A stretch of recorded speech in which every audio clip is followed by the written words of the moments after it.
3-4 साल, 5 साल के एक्सपीरियंस वालों का ये भी सुनाई देता है कि 30-30, 40-40 लाख भी मिल रहा है लोगों को। आपको क्या लगता है कि फ्यूचर में फिर मैनुअल टेस्टिंग के जॉब्स नहीं रहेंगे? एआई के आने से और ज़्यादा टेस्टर्स की ज़रूरत पड़ेगी। तो आपको क्या लगता है क्या चीज़ें लोग कर सकते हैं जिनसे उनको इंटरव्यू कॉल्स आना चालू हो सकते हैं? बड़े से बड़ा, अच्छा से अच्छा प्रोडक्ट जो है वो मार्केट से वाइप आउट हो जाता है अगर उसमें बग्स हैं। सॉफ्टवेयर डेवलपमेंट जब तक ज़िंदा है तब तक सॉफ्टवेयर टेस्टिंग रहेगी। सॉफ्टवेयर डेवलपमेंट नहीं भी रहेगा, मैं कहता हूँ तब भी टेस्टिंग रहेगी। आपको क्या लगता है डीएसए रिक्वायर्ड रहता है क्या अगर हम लोग ऑटोमेशन टेस्टिंग इंटरव्यूज के लिए जा रहे हैं तो? अपना रिज्यूमे हमें देखना चाहिए कि वो अभी एटीएस के फ्रेंडली है कि नहीं। फॉर एग्जांपल अभी हमारे कंपनी में जो है बहुत सारा इंटर्न्स की ड्राइव हुई, ठीक है? वहाँ पे हमें ऑलमोस्ट 500 प्लस जो है हमें रिज्यूमेस मिले। तो अगर कोई मैनुअल टेस्टिंग में भी आ गया है लेकिन उसको अगर ऑटोमेशन टेस्टिंग में जाना है तो वो कैसे जा सकता है? लोगों को चाहिए क्या? एक तो जो टेक्निकल ग्रोथ है, आपकी नॉलेज में ग्रोथ हो रही है, प्लस प्रोफेशनल ग्रोथ वो भी ज़रूरी है। और फाइनेंशियल ग्रोथ। अगर ये तीनों चीज़ें एक साथ नहीं हो रही हैं then you are lagging. Hello दोस्तों, मेरा नाम है सिद्धार्थ राठौड़ और मेरे यूट्यूब चैनल में आपका स्वागत है। आज के जो हमारे गेस्ट हैं इनका नाम है अमित, जिनको मोर देन 10 इयर्स का एक्सपीरियंस है सॉफ्टवेयर टेस्टिंग में और ये टेस्ट ऑटोमेशन लीड है।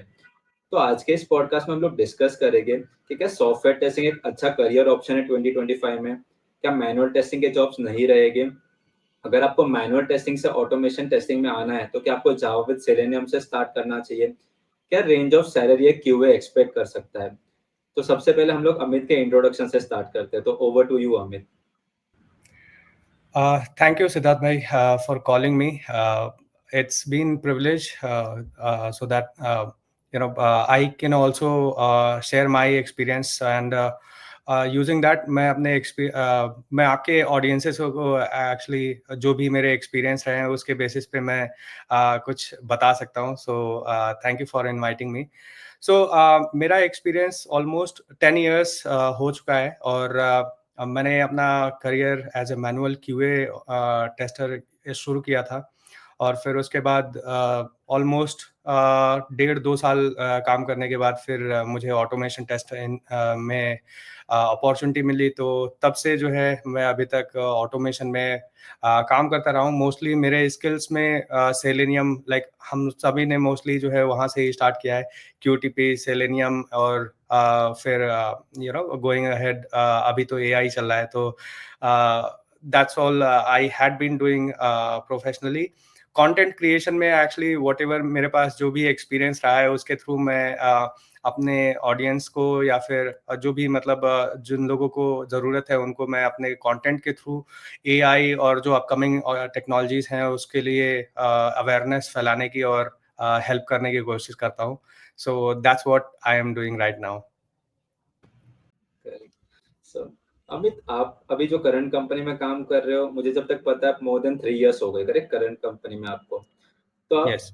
ये बता सकते हो कि कुछ रीजन है क्या कि आपने सोचा कि मैं 3 साल एक ही कंपनी में रहता हूँ और स्विच ना करूँ?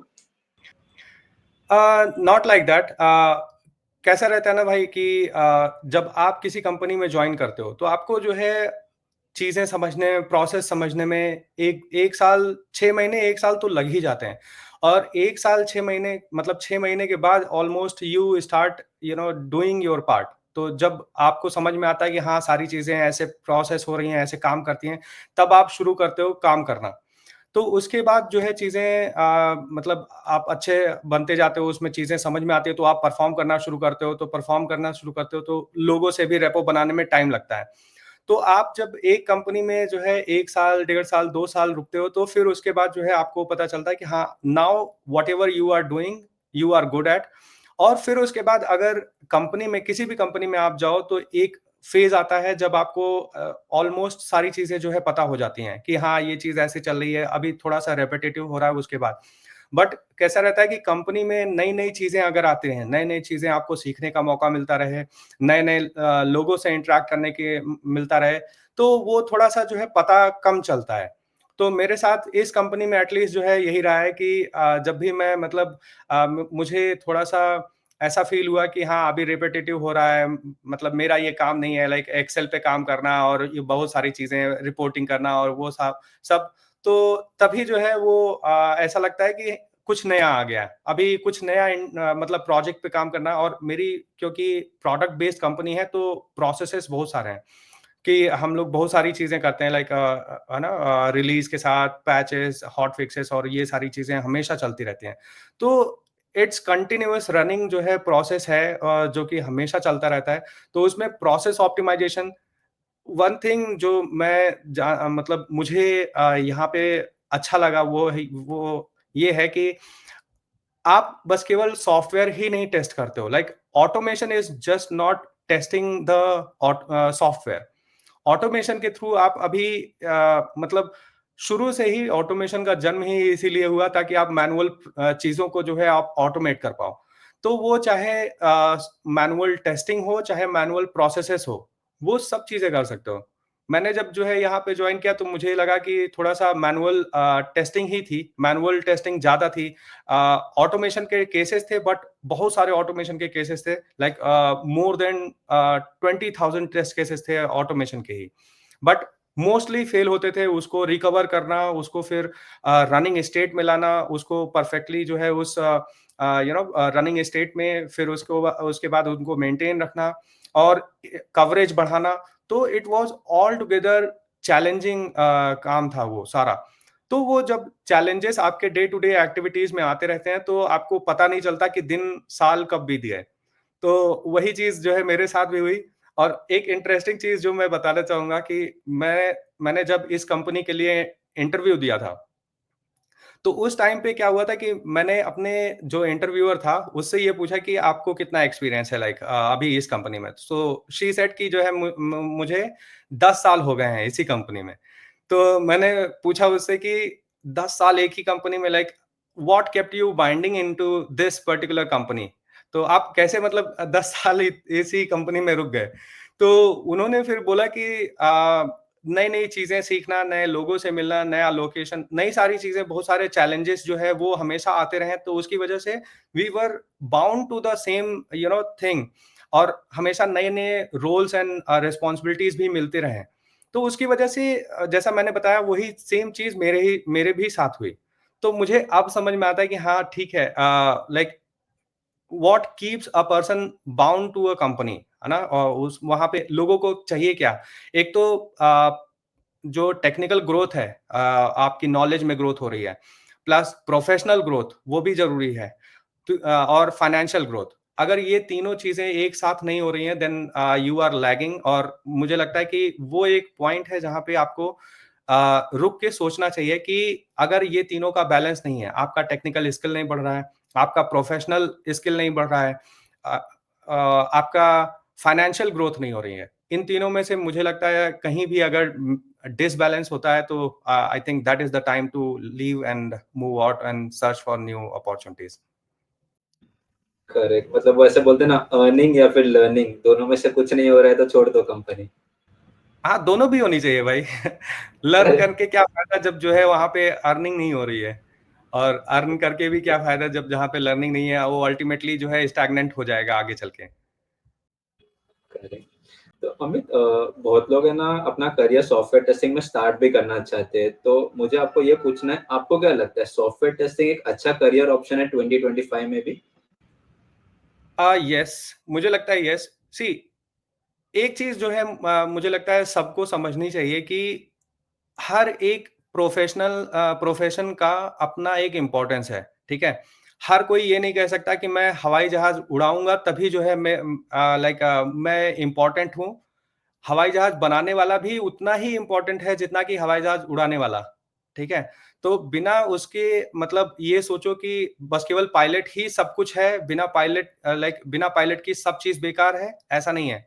मेंटेनेंस स्टाफ नहीं होगा, ग्राउंड स्टाफ नहीं होगा तो सारी चीज़ें काम नहीं कर पाएँगी। तो ऐसे ही सॉफ्टवेयर इंडस्ट्री में भी है। हर एक जो भी डिपार्टमेंट है उसकी एक इम्पोर्टेंस है। हाँ, आप अगर कंपेयर तो ऊपर-नीचे तो हर जगह होगा। पायलट से भी ऊपर कोई है। पायलट को भी हटाने वाले मैनेजमेंट के लोग हैं, राइट?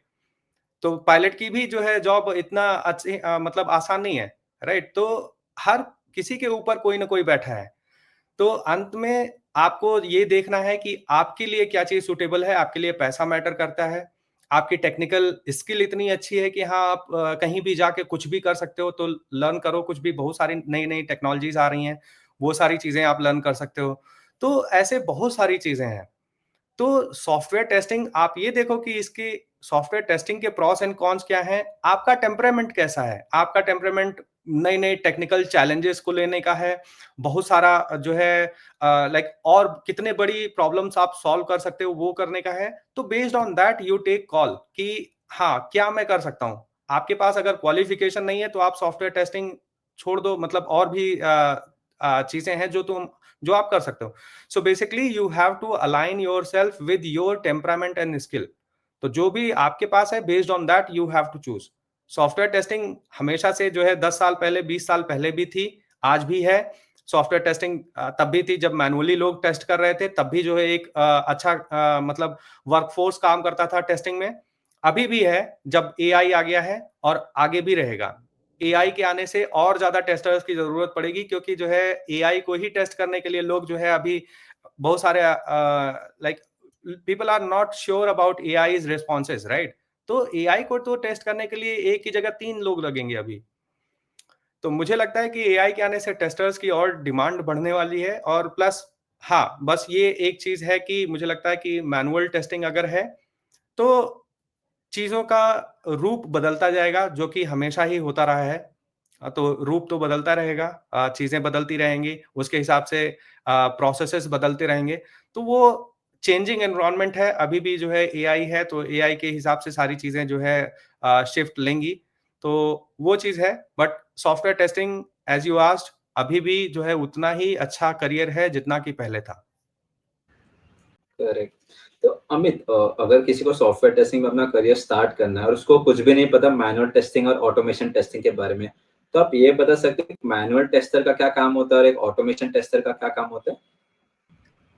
ओके, तो अभी जो भी है, जो नया बंदा आ रहा है सॉफ्टवेयर टेस्टिंग इंडस्ट्री में आना चाहता है, तो सबसे पहले तो मैनुअली टेस्टिंग क्या होती है? टेस्टिंग आप मैनुअली जाके करते हो। जस्ट एक एक सिंपल सा एग्जांपल लेते हैं ब्राउज़र पे।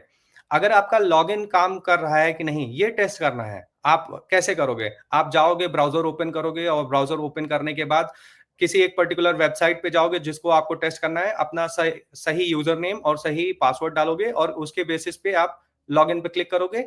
अगर करेक्ट डाला है तो आप लॉगिन हो जाने चाहिए। तो ये एक सिंपल सा टेस्ट हुआ। अभी मैनुअली जाके करना मतलब आपने खुद ब्राउज़र ओपन किया, खुद सारी चीज़ें की, खुद यूज़र नेम में अपना यूज़र नेम डाला, पासवर्ड डाला, लॉगिन बटन पे क्लिक किया। अभी ऑटोमेशन टेस्टिंग के लोग क्या करते हैं, इसके लिए कोड लिख देते हैं। कोड लिख देते हैं तो उसमें क्या होता है कि ऑटोमैटिकली ब्राउज़र ओपन होता है, ऑटोमैटिकली वो आइडेंटिफ़ाई कर लेता है कि यूज़र नेम की फ़ील्ड कहाँ है। यूज़र नेम की फ़ील्ड में जब आइडेंटिफ़ाई हो जाता है तो उसमें वो यूज़र नेम इनपुट कर देता है। फिर पासवर्ड की फ़ील्ड कहाँ पे है, उसके पासवर्ड में पासवर्ड जो कैरेक्टर्स रहते हैं, पासवर्ड जो है डाल देता है, फिर लॉगिन बटन कहाँ है, उस पे क्लिक कर देता है। तो ये सारा चीज़ जो है वो हम कोड लिख देते हैं, और कोड जो है वो टेस्ट करता है कि हाँ, कोड बेसिकली अंत में ये भी वेरीफाई कर लेता है कि हाँ, अभी लॉगिन पे क्लिक किया तो डैशबोर्ड पेज पे आने चाहिए, या फिर लैंडिंग पेज पे आना चाहिए, या फिर होम पेज पे आना चाहिए। तो वो होम पेज पे कुछ टेक्स्ट है कि वेलकम अमित करके, वेलकम सिद्धार्थ करके, ऐसे करके जो भी उसका लॉगिन प्रोफाइल ओपन होता है उसके बेसिस पे। तो वहाँ पे हम ये देख लेते हैं कि हाँ, ये लॉगिन हो गया है। तो वो एक ऑटोमेटेड टेस्ट हो जाता है। तो this is the difference between manually testing something and automation के थ्रू जो है हम जो टेस्ट करते हैं। करेक्ट। तो अमित, जैसा आपने बताया करेक्ट कि मैनुअल टेस्टिंग में मतलब खुद हम लोग को जाके टेस्ट करना पड़ता है। तो आपको क्या लगता है कि फ्यूचर में फिर मैनुअल टेस्टिंग के जॉब्स नहीं रहेंगे? नहीं, ऐसा नहीं है। Not completely. मैनुअल टेस्टिंग के जॉब्स तो रहेंगे, बट कैसा है कि आप क्या टेस्ट करते हैं, वो चेंज होता जाएगा। तो हमेशा से आप देखो, जब स्टार्ट में ऑटोमेशन लाइक नहीं था, तब भी मैनुअली लोग टेस्ट करते थे, तो क्या टेस्ट करते थे? तो वो सारी चीज़ें जो है, जो भी ऑटोमेशन के थ्रू था, जो भी जो भी हमारा जो फंक्शनल नॉलेज था बेसिकली वो मैटर करता था। राइट? कि आप अगर ट्रैवल वेबसाइट कोई एक टेस्ट कर रहा है, तो उस ट्रैवल वेबसाइट की क्या-क्या फंक्शनैलिटीज़ हैं, कैसे-कैसे वो जो है, वो अगर फ्लाइट सर्च करता है, तो सर्च में क्या-क्या आना चाहिए, ये सारा जो बेसिक निटी-ग्रिटी डिटेल्स हैं, वो डिटेल्स जो है वो मैटर करती थी। अभी भी वो मैटर करेंगी। अभी भी आपको अगर फंक्शनल नॉलेज नहीं है, डोमेन नॉलेज नहीं है और आप लेट्स सपोज़ जो है एआई के ही थ्रू अगर ऑटोमेट करना चाह रहे हो, तब भी जो है वो टेस्ट केस करेक्ट लिखा है कि नहीं, टेस्ट केस क्या लिखा है, वो सही है कि नहीं, कॉन्टेक्स्ट सही है कि नहीं, वो सारी चीज़ें जो है आपको अगर बेसिक नॉलेज नहीं रहेगी, बेसिक अंडरस्टैंडिंग नहीं रहेगी, तो आप जो है अभी भी जो है मैनुअल टेस्ट करोगे, लेकिन आपको पता नहीं चलेगा, क्या क्या आपने सही किया, क्या गलत किया। तो अल्टीमेटली मुझे लगता है कि मैनुअल टेस्टर्स की ज़रूरत पहले भी थी, अभी भी है और आगे भी रहेगी। बट जो चीज़ें टेस्ट करना है, जो बेसिक अंडरस्टैंडिंग है, वो हमेशा फंडामेंटल जो है वो हमेशा मतलब वो कांस्टेंट रहेगा। वो उसका थोड़ा-थोड़ा फॉर्मेट चेंज होता रहेगा कि हम टेस्ट क्या करने वाले हैं, टेस्ट कैसे करने वाले हैं। ये सारी चीज़ें जो है चेंज होंगी, लेकिन हमेशा जो है ये सारी चीज़ें बनी रहेंगी। या तो अमित, जैसे आपने भी बताया करा कि आपने भी ऐसा मैनुअल टेस्टिंग स्टार्ट किया था, और बहुत लोग, मोस्ट ऑफ द लोग मैनुअल टेस्टिंग से ही अपना करियर स्टार्ट करते हैं। तो अगर कोई हुँ, हुँ। मैनुअल टेस्टिंग में भी आ गया है, लेकिन उसको अगर ऑटोमेशन टेस्टिंग में जाना है, तो वो कैसे जा सकता है, और आपने कैसे मैनुअल से ऑटोमेशन ट्रांजिशन किया था? ओके, सो बेसिकली अगर कोई भी अभी मैनुअल टेस्टिंग कर रहा है, तो पहली चीज़ तो मुझे लगता है कि अभी सिंस एआई हमेशा मतलब everywhere AI is there, right? तो जस्ट एक एक जो स्किल और जो है उसको पैरेलली लर्न करते रहना चाहिए कि कोई एआई का मतलब टूल है, लेट्स सपोज़ जो है एक एग्ज़ाम्पल ले लें चैट जीपीटी टाइप ही कुछ। तो चैट जीपीटी के थ्रू आप कैसे परफेक्ट रिजल्ट्स ला सकते हैं, प्रॉम्प्ट इंजीनियरिंग क्या होती है, प्रॉम्प्टिंग कैसे होती है, करेक्ट प्रॉम्प्टिंग क्या होती है, डिफरेंट टाइप क्या होता है, तो उससे करेक्ट रिजल्ट्स ले आना जो है वो एक जो है स्किल है अभी। तो आप अगर मैनुअल टेस्टिंग में हो तो ये एक चीज़ जो है आप करना शुरू करो कि कैसे जो है एआई का यूज़ करके जो है आप अपना काम बेसिकली प्रोडक्टिव करो और ज़्यादा। प्लस अगर ऑटोमेशन में मतलब इसके बाद अगर ऑटोमेशन में जाना है, तो ऑटोमेशन के लिए देखो अभी क्या है कि जो भी लाइक अभी करंट में जितने भी टूल्स हैं, लाइक सेलेनियम है, अभी मोस्ट पॉपुलर सेलेनियम रहा है, बट क्या फ्यूचर है, कैसे एआई के डेवलपमेंट्स हो रहा है, उसके बेसिस पे ही आगे डिसाइड होगा कि कौन मार्केट में रहेगा, कौन चला जाएगा, राइट? तो अभी एआई के टूल्स लाइक क्या-क्या आ रहे हैं, वो सारी चीज़ों पे नज़र रखना चाहिए हमें, कि कैसे कोई एक एआई टूल पकड़ो मतलब कोई भी ले सकते हो या मतलब बहुत सारे हैं, उसमें से कोई भी एक ले सकते हो और फिर उसके बाद उसको भी देखो कि कैसे वो काम कर रहा है। सो बेसिकली अंडरस्टैंड करो कि कैसे वो चीज़ें को ऑटोमेट कर रहा है, क्योंकि अभी के टाइम में भाई कोड जो है लिखना, ऑल्दो कंपनीज़ हैं, वो ट्रांज़िशन कर रही हैं, वो ट्रांज़िशन करने में समय लगेगा, हो सकता है 2 साल, 5 साल लगे, लेकिन धीरे-धीरे ये एक ट्रांज़िशन फ़ेज़ है जो कि जो है, जहाँ पे लो कोड और नो कोड वाला सिस्टम हो जाएगा कि कम से कम कोड लिखो या फिर ना लिखना पड़े। तो वहाँ पे भी स्पीड और एक्यूरेसी मेंटेन रहे, वो सारी चीज़ें रहेंगी। तो कहने का मतलब ये है कि प्रोग्रामिंग एक पकड़ो, most preferable I would say कि पाइथन जो है अभी के टाइम में बहुत ही ज़्यादा यूज़ में आने वाली है। पाइथन जो है इज़ मोस्ट यूज्ड और एआई आने के बाद तो पाइथन जो है ईज़ी टू लर्न भी है वो। तो वो एक लर्न करके और फिर कोई एक tool like Playwright with AI आ रहा है, तो प्लेराइट सीख सकते हो आप, साइप्रेस सीख सकते हो, सेलेनियम आई डोंट सी कि any AI related updates are coming, but if they also must be thinking कि कैसे अभी मार्केट में करंट मार्केट में कैसे सर्वाइव किया जाए या फिर कैसे न्यू एआई के चेंजेस लाए जाएं। तो मुझे लगता है कि अगर कोई मैनुअल से ऑटोमेशन में जाने वाला है तो बेसिकली उसे एक ये प्रॉम्प्ट इंजीनियरिंग और कैसे ये चैट जीपीटी टाइप टूल को यूज़ करना चाहिए सो दैट कोई अपना मतलब अगर ये चीज़ मैनुअल टेस्टिंग अगर कर रहा है, तो उसको और बेटर कैसे बनाएँ और फास्ट कैसे बनाएँ, तो वो चीज़ के लिए यूज़ कर सकता है। प्लस कोई एक automation tool like AI tool जिसमें जो है ऑटोमेशन होता है, उसको अंडरस्टैंड करे कि हाँ, कोई एक पकड़ो क्योंकि मार्केट में बहुत सारे हैं। जस्ट एक देखो कि हाँ, कौन-सा जो है बेस्ट है, उसके हिसाब से जस्ट एक जा करके और एक को पकड़ो और उसपे करना शुरू करो। उससे क्या कैसा है कि टूल्स सारे एक ही जैसे हैं ऑलमोस्ट, ठीक है? थोड़ा-थोड़ा फीचर जो है वो चेंजेस हैं थोड़ा थोड़ा फंक्शनैलिटी चेंजेस हैं, उसकी वजह से वो सारा अलग अलग है। तो एक को आप समझ लोगे तो दूसरा भी समझ में आएगा, तो इट विल बी इजियर। जैसे आपने सेलेनियम सीख लिया तो आपको साइप्रस सीखने में आसान रहेगा, राइट? तो सिमिलरली आप उसको सीखो, और फिर एक मतलब कोई एक जो अभी करंट में रनिंग है, selenium is the most popular right now. Playwright भी मोस्टली पॉपुलर है, उसको पाइथन के साथ उसको लर्न करो, और then you can going ahead आप सीख सकते हो। और जो दूसरा क्वेश्चन आपने पूछा कि जो है कैसे मेरा जर्नी कैसा रहा, तो मैं तो मेरा पहली जो कंपनी थी उसी में मुझे ऑटोमेशन का प्रोजेक्ट नया मिल गया था। तो प्रोजेक्ट में जो है वो नया सेलेनियम में ही स्विच हो रहा था, लाइक सेलेनियम में माइग्रेट हो रहा था। पहले कोडेड यूआई करके एक टूल आता था ऑटोमेशन का, जिससे जो है हम ब्राउज़र और विंडोज़ ऑटोमेट करते थे, वो माइक्रोसॉफ्ट का था।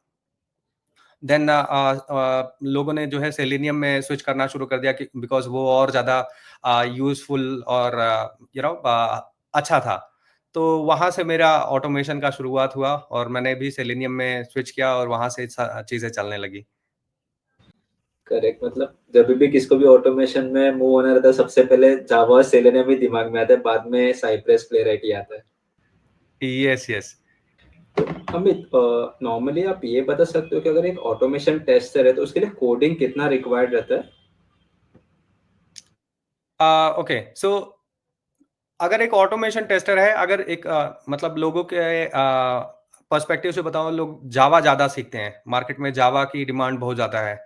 तो आपको बहुत सारी चीज़ें नहीं सीखनी है, मतलब जावा डेवलपमेंट के लिए भी है, जावा हो सकता है डेटा एनालिटिक्स वालों के लिए भी हो, जावा एआई वालों के लिए भी हो, सारी चीज़ें आप नहीं सीखोगे। आपको कोर जावा सीखनी है, मतलब उसमें आपको ऑब्जेक्ट ओरिएंटेड प्रोग्रामिंग का कॉन्सेप्ट्स आना चाहिए।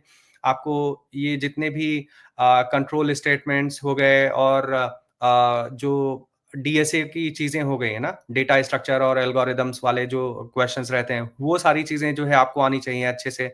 आपको ये कलेक्शंस आने चाहिए।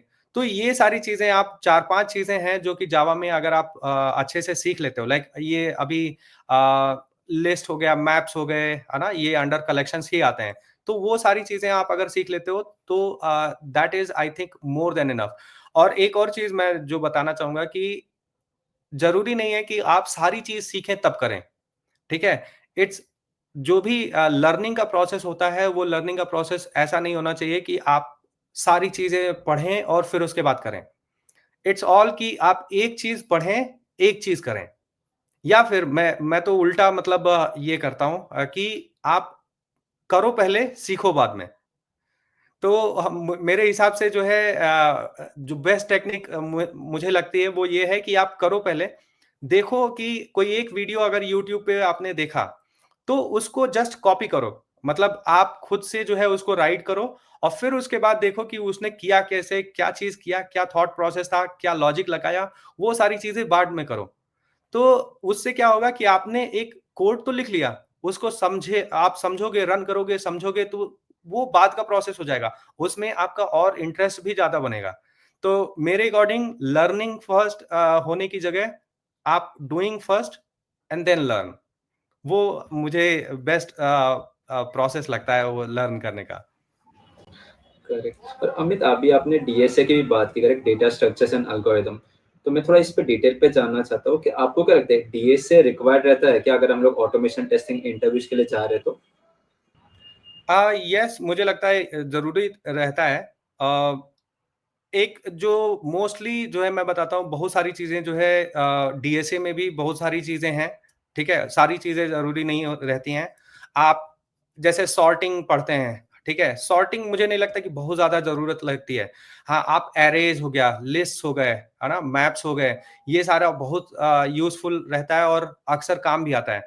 दूसरी चीज़ जो ज़रूरी रहती है, वो स्ट्रिंग मैनिपुलेशन के क्वेश्चंस। स्ट्रिंग मैनिपुलेशन हो गया, डेटा मैनिपुलेशन, जो भी डेटा मैनिपुलेशन से रिलेटेड जो भी चीज़ें हैं, आप जेसन फाइल्स के साथ काम करना, सीएसवी फाइल्स के साथ काम करना, तो फाइल हैंडलिंग हो गई। ये सारी चीज़ें बहुत काम आती हैं, क्योंकि ऑटोमेशन टेस्ट में आप करोगे क्या? आप कोई ना कोई फाइल हैंडल कर रहे होगे, आपके पास कोई ना कोई डेटा आ रहा होगा, जिसको आप मैनिपुलेट करोगे सो दैट आप वैलिडेट कर सको, ठीक है? आपके पास कोई स्ट्रिंग आ रही होगी। तो ये सारी चीज़ें जो है हम टेस्टिंग में बहुत ऑफ़न काम करते हैं, तो वो चीज़ें बहुत ज़रूरी हैं। तो फाइल हैंडलिंग हो गई, डेटा हैंडलिंग हो गया, स्ट्रिंग मैनिपुलेशन हो गया और आपका डेटा कलेक्शन से रिलेटेड जो है आपके लिस्ट, मैप, एरे इन सब पे जितना भी मैनिपुलेशन होता है, लाइक डेटा इंसर्ट करना, रिट्रीव करना और जो भी 3-4 प्रोसेस रहते हैं, अपडेट करना, डिलीट करना, ठीक है? तो वो सारी चीज़ें अगर हम लर्न करेंगे then I think that is more than sufficient और वो करते-करते ही लर्न करना है। लर्न करके नहीं करना है, क्योंकि लर्न कितना करोगे आप भूल जाओगे, पक्की बात है। कोई भी ये नहीं कह सकता कि मुझे सारी चीज़ें अभी याद हैं, आप सुन लो। ठीक है? तो आप लर्न करोगे मतलब करोगे तो आपको समझ में आएगा। करेक्ट। तो अमित, नॉर्मली अभी हम लोग ने ये बात की कि आप कैसे मूव हो सकते हो मैनुअल से ऑटोमेशन, आपको क्या-क्या चीज़ें प्रिपेयर करनी चाहिए। लेकिन एक नेक्स्ट चीज़ आती है कि ना जॉब के लिए इंटरव्यू कॉल्स भी आने चाहिए, करेक्ट? और लोग आजकल ऐसे बोल रहे हैं कि हमको इंटरव्यू कॉल्स नहीं आ रहे। तो आपको क्या लगता है क्या चीज़ें लोग कर सकते हैं जिनसे उनको इंटरव्यू कॉल्स आना चालू हो सकते हैं? देखो भाई, इंटरव्यू कॉल्स आने में कई सारे फैक्टर्स हैं, ठीक है? पहला तो ये है कि हो सकता है कि आपका मार्केट ही स्लो हो, ठीक है? मार्केट में डिमांड ही कम है, ठीक है? तो वो तो कंट्रोल में नहीं है हमारे, ठीक है? जो चीज़ें कंट्रोल में नहीं है, उन चीज़ों का हम कुछ नहीं कर सकते हैं। उसके लिए क्या कर सकते हैं कि best way is to utilize that time to figure out कि हम उस पर्टिकुलर पीरियड में कैसे और बेटर हो सकते हैं, ठीक है? दूसरी चीज़, जो चीज़ें हमारे कंट्रोल में हैं, अभी कंट्रोल में क्या है? जैसे लेट्स सपोज़ हमने किसी जॉब के लिए लेट्स सपोज़ अभी डिमांड में है, लाइक डिमांड है, बट अभी हमने किसी जॉब के लिए अप्लाई किया, बट वहाँ से कॉल नहीं आ रहा, हमारा रिज़्यूमे ही नहीं जो है वो हो रहा है। तो उस केस में हम क्या कर सकते हैं कि बेसिकली हमें अपना रिज़्यूमे ऑप्टिमाइज़ करना चाहिए। जनरली हम क्या करते हैं कि रीच आउट नहीं करते हैं लोगों को, है ना? एचआर्स को रीच आउट नहीं करते हैं और एचआर्स को भी जो है बहुत सारा मतलब आपने रिज्यूमे दे दिया बट फॉलो अप नहीं किया, ठीक है? आप हर कोई भाई बिजी है, फॉलो अप का सिंपल सीन ये है कि आप 4-5 बार फॉलो अप करो, फिर उसके बाद ही जो है लोग रिस्पॉन्स करते हैं। आप कंटिन्यूअस फॉलो अप करो तभी। किसी रैंडम बंदे का अगर कुछ आपके पास मैसेज आता है तो you it is most unlikely कि वो रिस्पॉन्स करेंगे। 10 चीज़ें करते रहते हैं यार, क्यों मतलब कोई किसी और बंदे को अनलेस वो बहुत ही हेल्पफुल है और मतलब उसका अटेंशन चीज़ पड़ गया वहाँ पे कि हाँ, ठीक है, इसका रिस्पॉन्स आया, लेट्स रिस्पॉन्स। तो अदरवाइज़ जो है वो बड़ा मुश्किल रहता है। तो आई थिंक जो हमारे कंट्रोल में है, वो चीज़ें हम बेटर कर सकते हैं। पहली चीज़ तो अपना रिज़्यूमे हमें देखना चाहिए कि वो अभी एटीएस के फ्रेंडली है कि नहीं। एटीएस एक ऐसी चीज़ है जो मतलब अभी फॉर एग्ज़ाम्पल अभी हमारी कंपनी में जो है बहुत सारा इंटर्न्स की ड्राइव हुई, ठीक है? वहाँ पे हमें ऑलमोस्ट 500 प्लस जो है हमें रिज्यूमेस मिले। अभी it is impossible for a person to go and check each resume, right? वो इम्पॉसिबल है किसी के लिए। तो उसके लिए भी सॉफ्टवेयर हम रखते हैं कि भाई सॉर्ट आउट करो कि जो-जो स्किल हमने दिया हुआ है, उस स्किल के बेसिस पे इसमें से कौन से रिज्यूमे हैं जो कि बेस्ट हैं। तो वो मतलब 500 में हो सकता है कि 100 शॉर्टलिस्ट करके दे। अभी 100 जो शॉर्टलिस्ट करके दिया है, उसमें से हमें चेक करना है कि मतलब लोग जो मैनुअली चेक करेंगे कि हाँ, ये वाला ठीक है, ये वाला ठीक है, ऐसा। तो एटीएस फ्रेंडली बनाना है, लोग जो है नए जो फ्रेशर रहते हैं, वो ऐसे ही कुछ भी डाल करके दे दिया, तो उस हिसाब से नहीं चलता। आपको ये देखना है कि जॉब में जॉब डिस्क्रिप्शन में क्या लिखा है, जॉब डिस्क्रिप्शन में क्या स्किल है, उसके बेसिस पे आपको अपना रिज्यूमे जो है बनाना होता है। ऑल्दो जो है मैं बताता हूँ कि ये बड़ा ही टीडियस प्रोसेस रहता है कि आप हर पर्टिकुलर जॉब के हिसाब से अपना रिज्यूमे बना सकते हो। तो लेकिन बहुत सारे टूल्स भी हैं। अभी के टाइम में तो इतने सारे टूल्स आ गए हैं कि आप मतलब रिज्यूमे डालो और उस और जॉब डिस्क्रिप्शन डालो और उसके बेसिस पे आपका रिज्यूमे जो है वो बताएगा कि क्या स्कोर है एटीएस का। तो इस टाइप के टूल्स देखो आप कि कैसे जो है यूटिलाइज़ कर सकते हो, कैसे और बेटर कर सकते हो आपका एटीएस स्कोर, तो उसके हिसाब से जो है वो बताएगा कि हाँ, आप इम्प्रूव कर सकते हो और अकॉर्डिंगली अप्लाई कर सकते हो। I think these are some of the hacks you can try, है ना? और या so first thing is improve your resume, improve your skill. Second thing, you need to follow up people. तो follow up करने के बाद जो है आप देखो कि थर्ड थिंग इज रेफरल। तो आप ट्राई करो कि रेफरल जो है मिल जाए तो अच्छा है। पीपल जो है जनरली कंपनीज जो है वो ट्राई करती हैं कि रेफरल के थ्रू हमें मिल जाए। तो रेफरल भी आप ट्राई करो, देखो आपको कोई अगर रेफर कर पा रहा है तो अच्छा ही है। तो I think these are three ways using which you can improve your interview calls also. Correct, क्योंकि लोग क्या करते हैं, मोस्ट ऑफ द लोग स्किल्स पे तो फोकस करते हैं लेकिन रेज्यूमे बनाने में वो सारी चीजें पे फोकस नहीं करते, इसलिए फिर उनको इंटरव्यू कॉल्स भी नहीं आते हैं, फिर उनको मोटिवेशन भी चला जाता है कि हम लोग सीख सीख के क्या करें जब हमको जॉब ही नहीं मिल रहा है तो। Yes yes. And one one more thing, इसमें मैं बेसिकली चौथी चीज एक और ऐड करना चाहूंगा। आपका जो भी जॉब प्रोफाइल है, फॉर एग्जांपल आप अगर नौकरी यूज कर रहे हो या लिंक्डइन यूज कर रहे हो, उसको भी ऑप्टिमाइज करो। ठीक है? तो आप उसको ऑप्टिमाइज़ करोगे तो जो है क्या है कि आपको मतलब आपकी रीच बढ़ेगी। उसमें भी जो है कैसे कि लिंक्डइन में भी या फिर नौकरी पे भी जो प्रोफाइल सर्च करते हैं कि हमें इस पर्टिकुलर स्किल के हिसाब से प्रोफाइल्स फाइंड आउट करके दे। तो वो चीज़ जो है कैसे मिलेगी? वो आपका प्रोफाइल अगर ऑप्टिमाइज़ रहेगा तभी जो है उनको उनकी सर्च लिस्ट में आएगा basically. It is one time activity but very important. एक बार आपने ऑप्टिमाइज़ कर दिया अपना स्किल के हिसाब से, तो मुझे लगता है कि वो सारी चीज़ें भी काम आ जाएगी। तो मोस्टली ये 4 चीज़ें हैं जो अगर आप कर लो तो I think the chances of getting interview calls gets increased. Again external factors भी हैं, तो इट इज़ नॉट नेसेसरी कि आप ये सारी चीज़ें करोगे तो भर-भर के कॉल्स आने लगेंगी, ऐसा नहीं है। तो इंटरनल और एक्सटर्नल दोनों फैक्टर्स हैं। बट हमें अपने तरफ से जो है वो प्रिपेयर रहना पड़ता है पूरा। करेक्ट। तो अभी हम लोग ने रेज्यूमे, नौकरी और लिंक्डइन की बात की, करेक्ट। तो अमित, आप जब जॉब स्विच करने का सोचते हो कि हाँ अभी मुझे जॉब स्विच करना है, मुझे इंटरव्यू कॉल्स आने चाहिए, तो आप किस किस चीजों पे फोकस करते हो?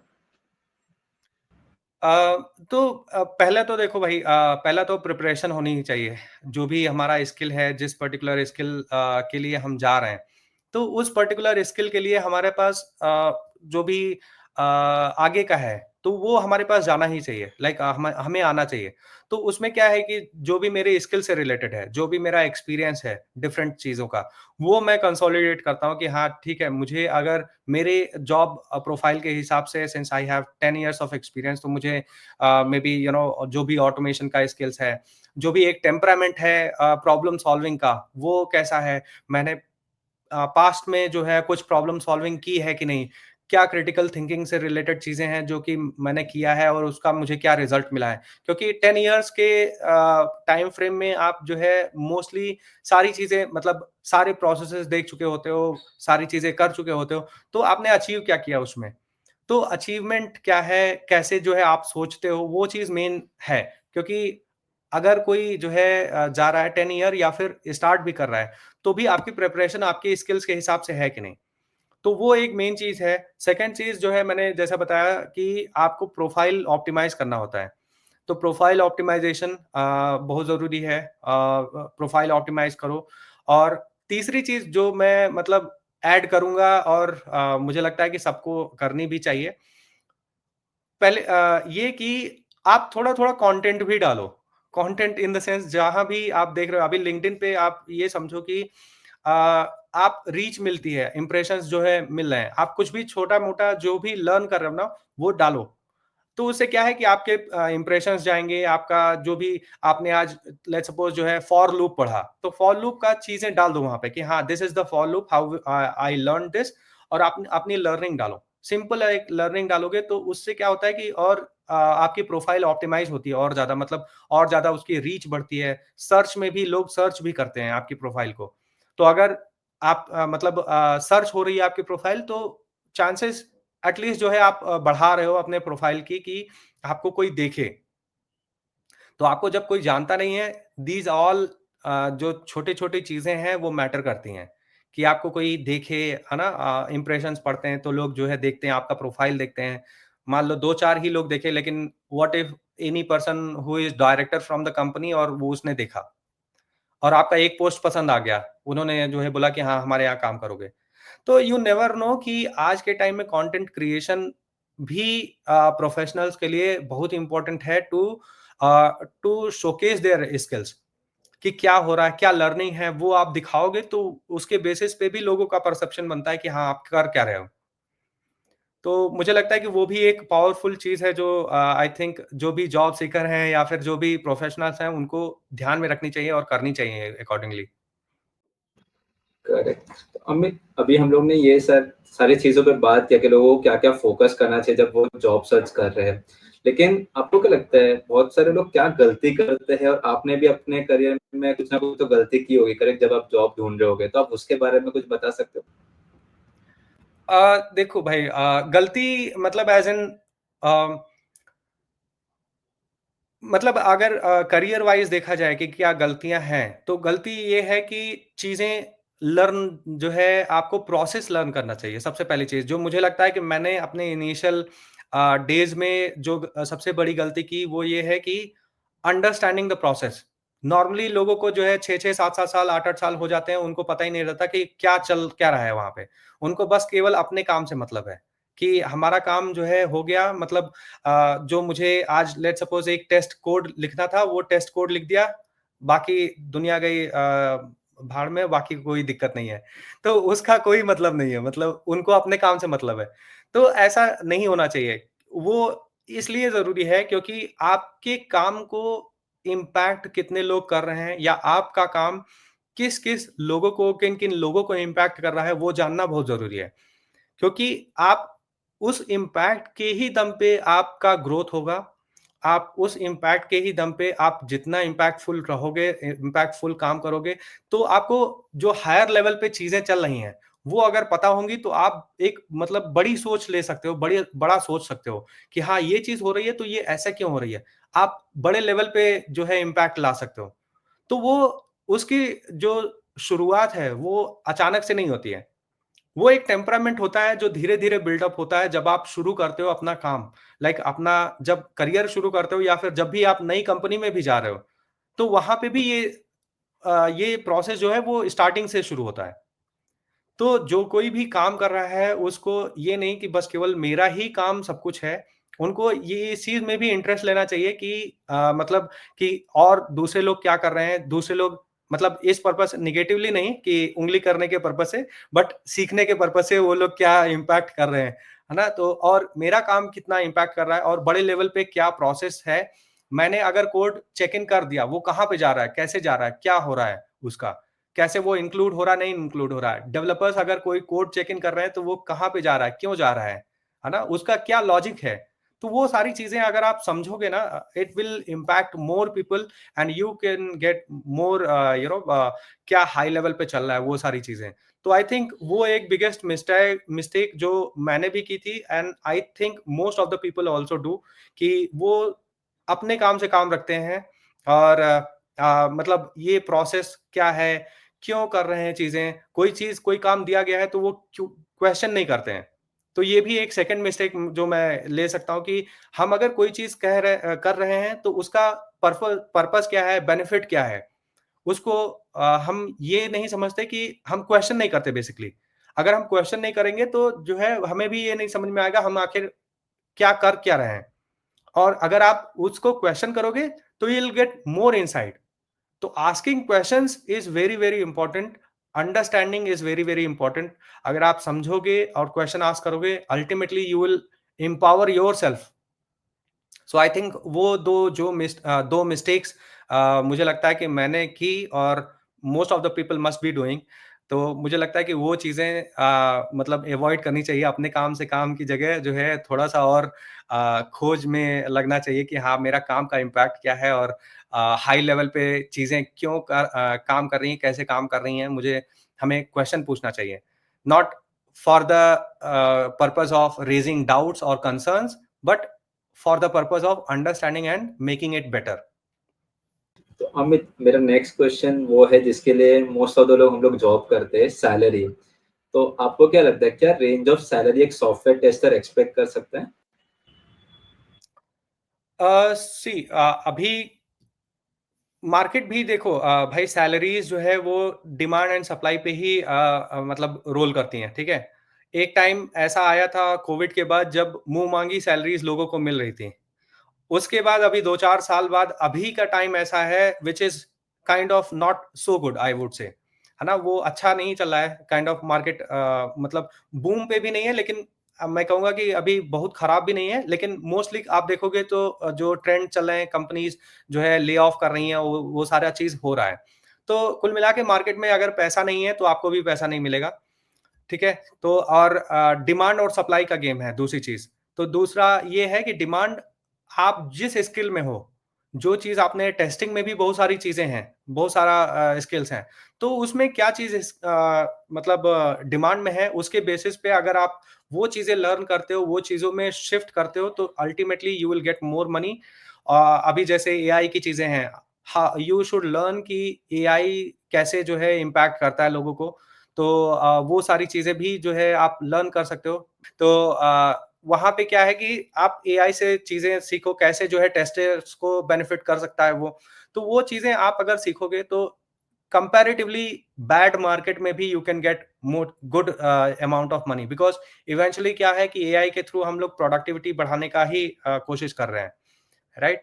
तो एक नंबर तो आप देखोगे तो नंबर के वाइज़ अगर मतलब वो वैरी बहुत ज़्यादा करता है कि आप अभी देखोगे तो 3-4 साल, 5 साल के एक्सपीरियंस वालों का ये भी सुनाई देता है कि 30-30, 40-40 लाख भी मिल रहा है लोगों को, ठीक है? बट वो rare of the rarest case है। मतलब मोस्ट आप जितने भी लोग देखोगे तो सबका ऐसा नहीं है। कोई एक बंदे का ऐसा सुनाई दे जाता है तो हमको लगता है कि अरे इतना ही मिल रहा होगा। इनको मिल जाएगा तो मुझे भी मिल जाएगा। तो ऐसा नहीं होता, सबके साथ ऐसा नहीं होता है। ठीक है? राइट टाइम पे with right skill, with right approach, if you are reaching to the right company who is giving such offer, तब वो ऐसा हो सकता है। बट मोस्टली आप देखोगे तो एवरेज आउट करोगे तो जो है आपका जनरली एक, मैं बताता हूँ कि ये कॉन्सेप्ट था पहले कि जनरली आपका एक्सपीरियंस इंटू 3 कर दो, वो एक हेल्दी जो है एक नंबर होता है कि आपका एक्सपीरियंस अगर 3 साल है तो 9 लाख या 10 लाख। ऑल्दो ये बहुत पुराना हो गया, मतलब 4-5 साल पहले की बात है। अभी इन्फ्लेशन एडजस्ट करके आप देख लो कि कितना होता है उसके हिसाब से। बट वो एक नंबर है जो मुझे लगता है कि अकॉर्डिंगली अभी सैलरीज़ मिलती हैं। तो अमित, मैं आपसे ये जानना चाहता हूँ कि आपको क्या लगता है फ्यूचर स्कोप कितना है सॉफ्टवेयर टेस्टिंग का?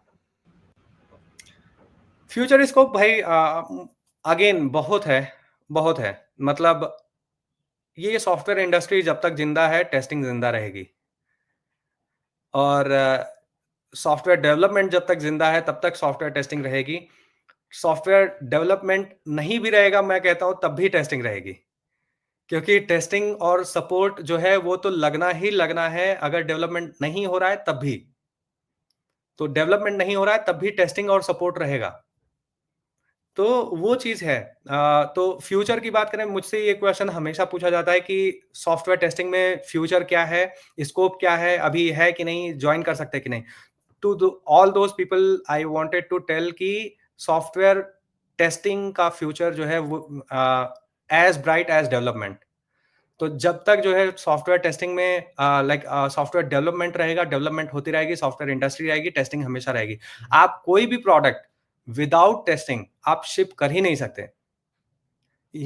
ये मार्केट का रूल है। आप वो product is trying to fail और planning to fail without testing. अगर वो टेस्टिंग नहीं कर रहे हैं तो वो फेल के लिए प्लान कर रहे हैं। बड़े से बड़ा, अच्छा से अच्छा प्रोडक्ट जो है वो मार्केट से वाइप आउट हो जाता है अगर उसमें बग्स हैं।